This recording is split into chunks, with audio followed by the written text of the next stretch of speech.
Et les missions diplomatiques se multiplient en République démocratique du Congo afin d'influencer la participation du pays aux négociations internationales sur le climat, la biodiversité et l'aménagement du territoire. En séjour à Kinshasa, le facilitateur du partenariat pour les forêts d'Afrique centrale, PFBC, Christian Brook, a échangé avec le coordonnateur de la COMIFAC en RDC.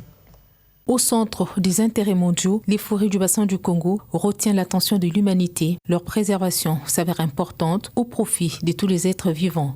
En République démocratique du Congo, les rendez-vous diplomatiques se multiplient. La coordination nationale de la Commission des forêts d'Afrique centrale a reçu la visite du facilitateur du partenariat des forêts du bassin du Congo. Christian Brook et Luc Katundu ont eu des discussions axées sur le climat, la protection de la biodiversité et l'aménagement du territoire. Des domaines qui nécessitent la conjugaison d'efforts des différents États engagés dans la marche climatique.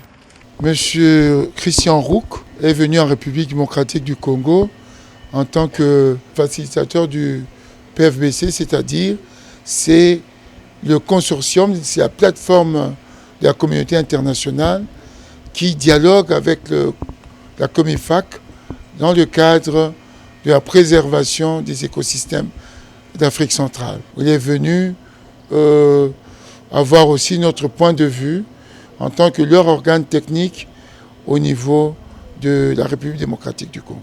Cette visite consiste aussi à influencer la participation des décideurs aux conférences internationales en faveur du climat, de la biodiversité et de l'aménagement du territoire. Christian Brook a eu suffisamment du temps pour des échanges fructueux. La mission de cette visite, c'est rencontrer des champs, des politiques aussi avec la représentance de la COMIFAC et la coordination nationale et son équipe. Et ça, c'est très important pour moi comme facilitateur du partenariat des forêts des bassins du Congo, parce que notre tâche est de soutenir la COMIFAC et les pays de la COMIFAC pour préserver les forêts et pour organiser un aménagement soutenable du territoire. Après la République démocratique du Congo, les facilitateurs du PFBC prévoient rencontrer aussi les autorités de la République centrafricaine et autres de l'Afrique centrale.